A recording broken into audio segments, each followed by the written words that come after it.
guys, and welcome back to the podcast.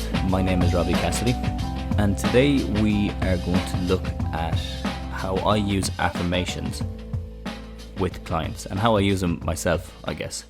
Now, what's an affirmation? I guess it's different for everybody, but in a very general sense, it's like a phrase that you repeat to yourself over and over again with the intention of achieving that outcome.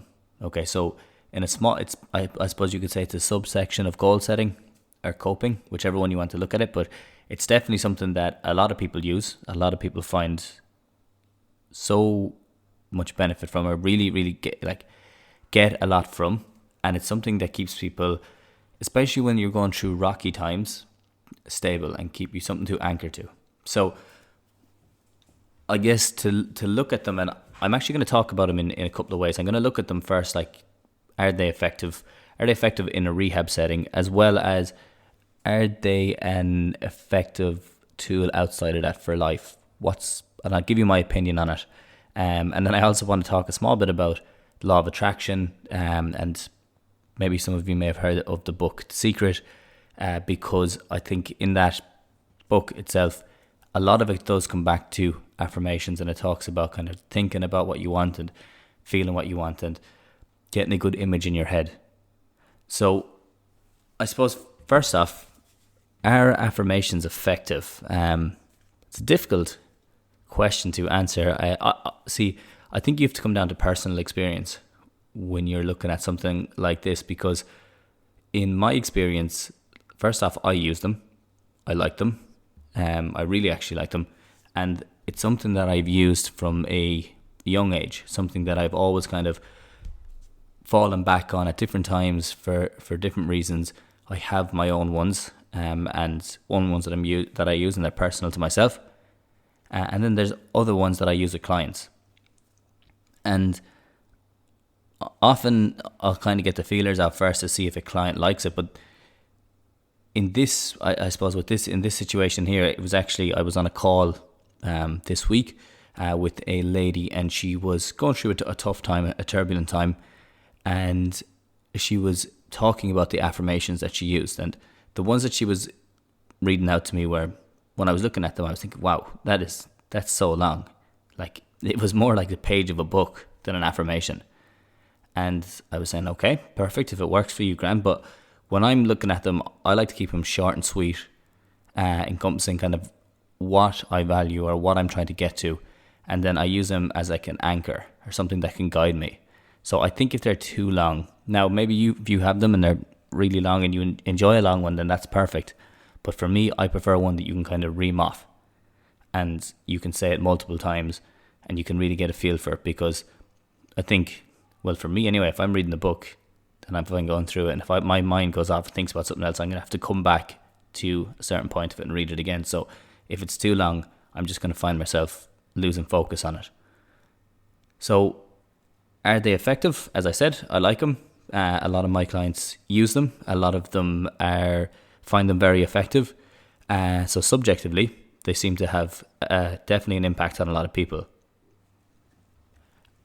As I said, especially if you're in a place where, if you maybe struggle with anxiety, if you find that you jump from one subject to another very fast, one goal to the next, and you're always chopping and changing, they are useful to use as a guide or as an anchor, because you can always kind of come back and you know what the main task is.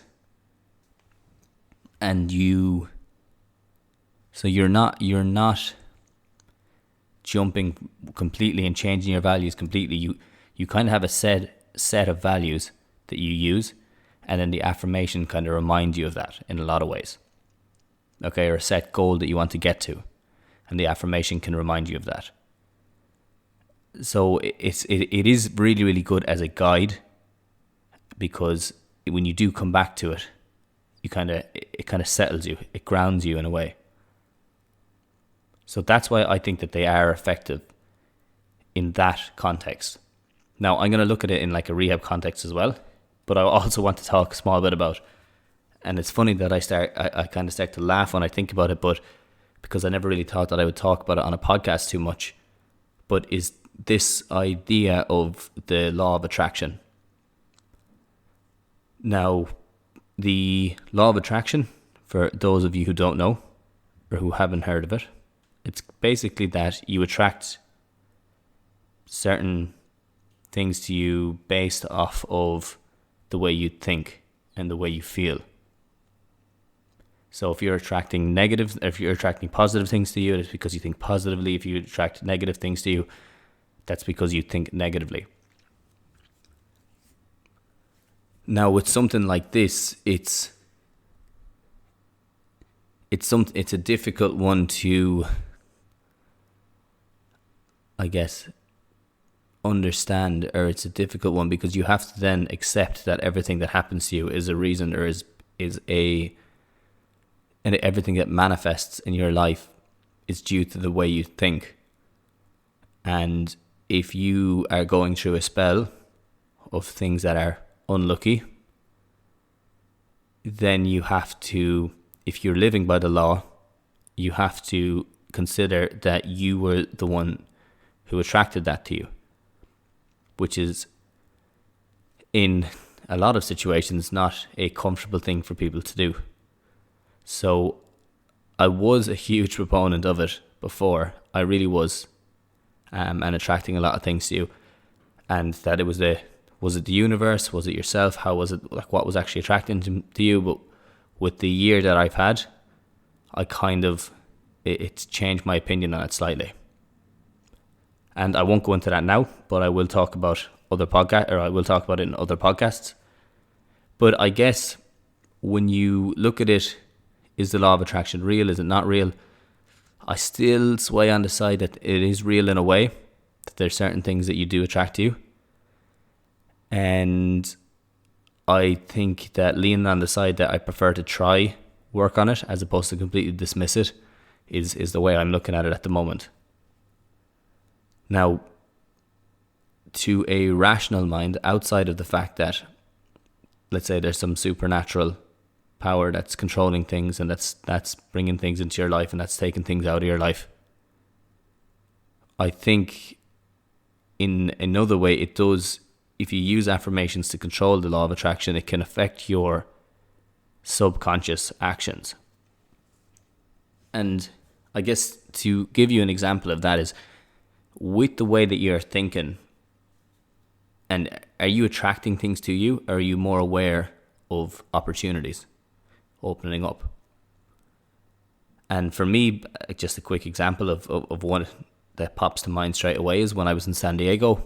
I was living out there with a friend, and two of us were basically homeless at one stage in that we actually didn't have anywhere to stay for a couple of nights. And luckily enough, even though there was a hostel free, we had friends there and they were able to sneak us in and let us sleep on our bags. But we got an Airbnb at one stage, and this is kind of coming around because we were there for 5 or 6 months, and after the first couple of weeks we could see it was filling up, so places were limited. But anyway, one of the Airbnbs that we got, the guy he said, my neighbour heard that you were Irish, and she wanted to come in and say hello to you.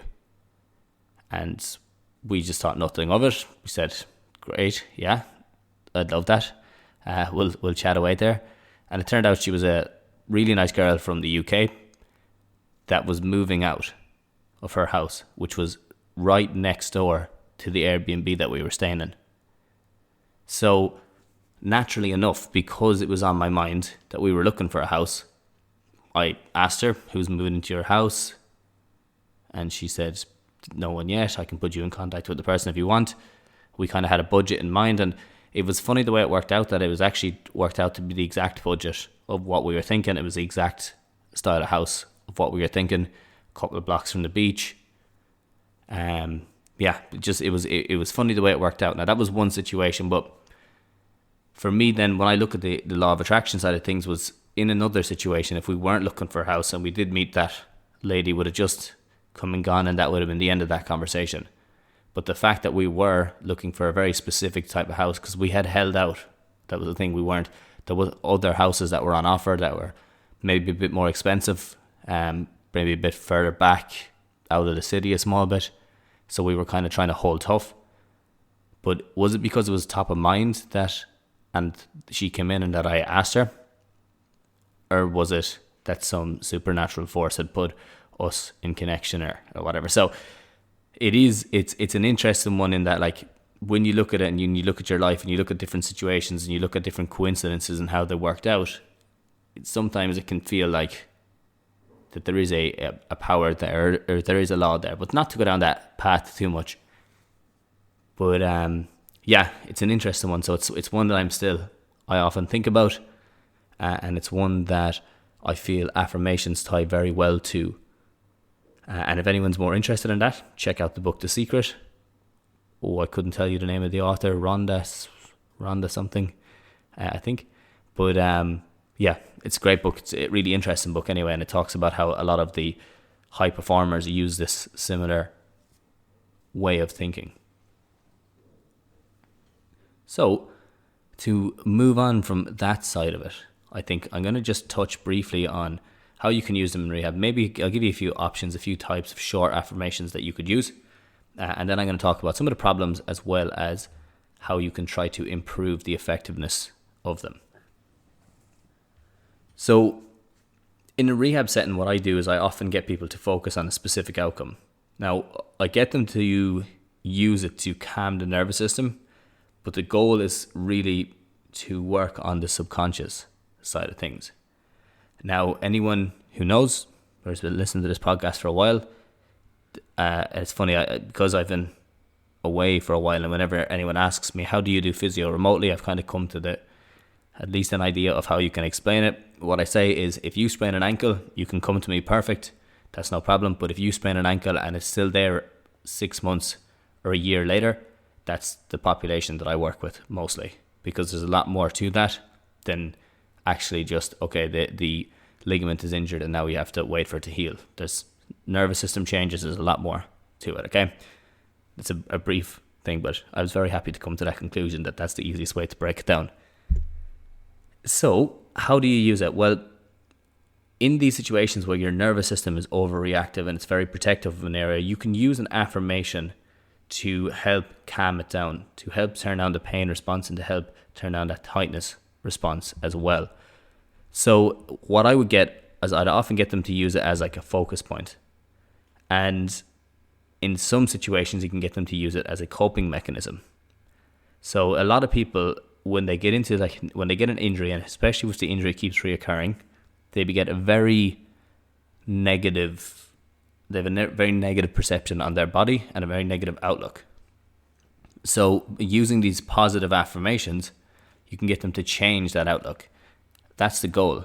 Now, on a conscious level, they're obviously repeating a sentence, and that can help them. On a subconscious level, you're looking to feed in to change the language that they use about their body, as well as subconsciously how they feel about their body and how their nervous system feels about the body. So you can hopefully, in turn, turn down that response. That's the basic overarching view on it. Now, when you look at the research on affirmations, it's very difficult to get specific research on it, because a lot of them look at goal setting and they use affirmations as like a goal setting thing, where it's you're talking about what you want to get to. I'm going to get back here. Okay, and it's not as much repeating it. It's more that like you have it there and you're constantly looking at it and you know what you're working towards from the research that I have looked up. So it is, and at the same time, it can also be a coping mechanism. When things are sore, you know you're working on it and you know it's getting better. So what I would say is that if you want to turn down that nervous system response, if you want to kind of act on that subconscious and the subconscious reaction, you need to work on it in multiple ways. You can't just work on the movement side of things. There's also a psychological component that needs to be taken into account as well. So you have the physical, you have the psychological, and then, as anyone who has listened for a while, you have the social as well. The social are the people you hang out with, your environment, your job, and all of that. Now, to move on from that side of things, and I'll give you problems in rehab and I'll give you solutions, but I want to give you a couple of types of affirmations so you can kind of hold them in the back of your head as I talk about the problems and as I talk about the solutions. So, to be honest, I have my own ones. I won't mention those ones, as in like the ones that I use for myself. But other ones that I use with people or clients is that there's like a simple one. It was actually taken from a doctor, Emilie Coulet, in the 20s and 30s, I think is what the year he was around. But he basically used it in a hospital setting, that he got people to say every day, in every way, I'm getting better and better. That is such an applicable one. I have to say it's probably my favorite one, or one of my favorite ones, because you can apply it to so many things. You can apply it to rehab, you can apply it to work, you can apply it to a relationship, you can apply it to performance. It's such a simple one, and if you just repeat it, you know what you're working on. Every day, in every way, I'm getting better and better. You're always trying to improve small amounts. Now, there's other ones. I'm grateful for my body. I'm healing gently. I am capable. To be honest, I just looked up for just so I have more options, because there's only a couple of ones that I often use. So I said I'd look up a few other ones, and one of them snuck in there that I didn't actually see and just till now when I was just about to read it out. It was, I am capable of unconditional love. If you use that one, perfect. It's not one that I've recommended for my clients to use, but it definitely is for some people, especially depending on your situation. It'll definitely, it can work for you. So I'm willing to be at peace. My immune system is healthy and strong. That's a good one that I often use. Grateful for my body, healing gently or healing fast, or I'm slowly progressing, or I'm getting to the point where I need to get to, or I allow myself to give and receive love. That's another one that's snuck in there. But yeah, so those ones are the majority ones. But as I said, the ones that I use specifically are every day in every way. I'm getting better and better. And then I'm grateful for my body. My immune system is healthy and strong. They're the general ones. Or if it's a specific area, like the back has been injured, I would say my back is strong and mobile. Okay? My back is getting stronger. My ankle is getting stronger. I feel my knee is stronger. Different things like that. Obviously not the same, what would you say? Oh, what's blasé? What's the word for it? It's not like I'm capable of unconditional love. That sounds so much nicer as opposed to my knee is getting stronger. But they both work. So looking on from then I guess I want to talk, and I won't hold you too much longer. I want to talk about the problems as well as ways that I try to improve effectiveness, and keep those in mind. Keep the types and the affirmations that I just mentioned there, keep them in mind, because think about every day in every way I'm getting better and better. That one rolls off the tongue. I love that one. Immune system is healthy and strong. Grateful for my body. Very short and sweet, and I think very easy to say them, very easy to repeat them, and yeah, it's very easy to fall back on them as opposed to reading out a big page. So I think the first problem that I see people using with affirmations is that they're probably a small bit too long. A couple of lines is good. Something that rhymes is very good, I think. But something that's really, really long, I think it's a small bit more difficult. It may work for some. In my opinion, I don't use them to ream that off. You're not going to be sitting on the toilet thinking of a page-long thing, like a page-long affirmation. You're not going to be sitting in bed in the morning when you just have to waking up, unless you have it on your bedside. So I think if you're going to use them, you want to be able to use them in multiple situations. The other thing is no consistency. With these, whether things are going right or wrong, or good or bad for you, you just stay consistent with it. You use it in the morning and use it in the evening. Like I use it before bed at night. I use it when I wake up in the morning, and I'll often use it if I go to the bathroom or if I'm just chilling on like a train or a bus or something. Sometimes I could just be walking down the street and something triggers it. Might see a nice sunset, and then I start to remember it again, and I start to repeat it to myself. Or when times get tough and I need it to cope, or I need it to fall back on, I start to repeat it to myself again. So I think consistency is so important, and using it in different situations. If you're only using affirmations when you feel bad, you can kind of get stuck in the mindset of it's a negative thing, because you're only ever using it when you feel bad. So I think you should use it when you feel good as well. I think you need to tie the two of those together. I think that's why the consistency of having set times is huge. The other thing is that people aren't aware of their body. There's no real feeling to it, or there's no intention to what they're doing, or I suppose real importance to what they're doing. So I think you really need to feel it, and you really need to think about what you're doing and what you're trying to accomplish when you are doing it. Maybe have an image in your head of what the end goal is. So I guess, how do you prove effectiveness? As I said before, set a time that you say it. And if it's morning, evening, whatever it is, be consistent with that time always. Try to have now this one is more of my own preference, because I just think it makes me hit, I think numbers for me are nice. Not that I love numbers or math or anything, but they're a very easy way for me to kind of remember stuff and a way to kind of quantify it. So I like to have a minimum number. Like I generally hit 20 of them. Now that it comes back probably just playing sports and that and having your reps and that. So if it works for you, perfect. If not, it doesn't make a difference.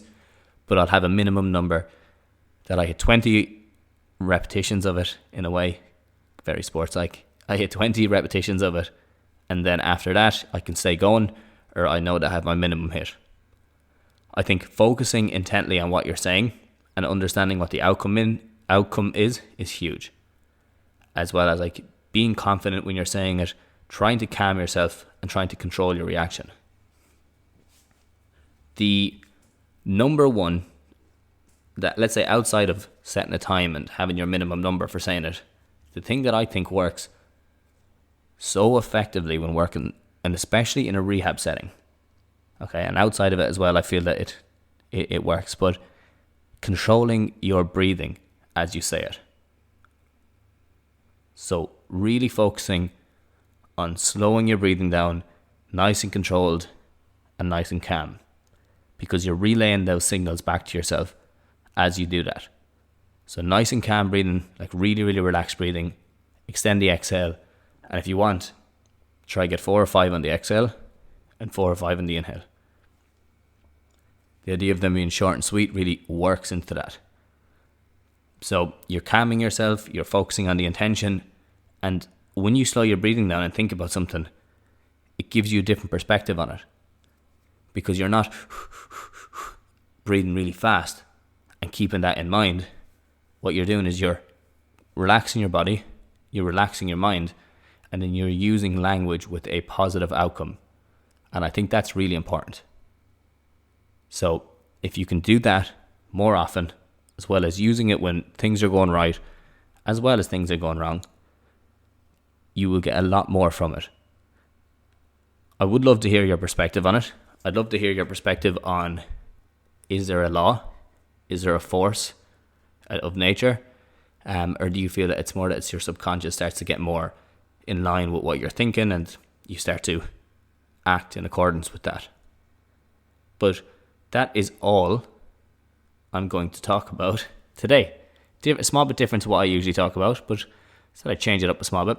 I was actually doing a podcast with Lee Reeves recently, and he had mentioned The Secret as well, and I had talked to friends and it kind of came up in conversation with them. So I guess in line with the law of attraction and things being attracted to you and things cropping up consistently, I said I better use it and better try it out. But that is all for me today, ladies and gents. Thank you so much for listening again. I would love, if you have a minute now, to please just rate this on Spotify or iTunes. It goes a long way in promoting the podcast. Or if you know somebody who listens to, or who'd be interested in this, I would love if you could send them on this podcast, because it's the best way to promote the podcast. Maybe you heard it through Instagram, maybe a friend had sent you on this podcast originally, but it really is the best way to promote the podcast. And I'm looking to start, I guess, working on this podcast a bit more, ranking it a bit higher in the charts, so I can start to get top guests on and different minds on, so we can chat about things and break things down.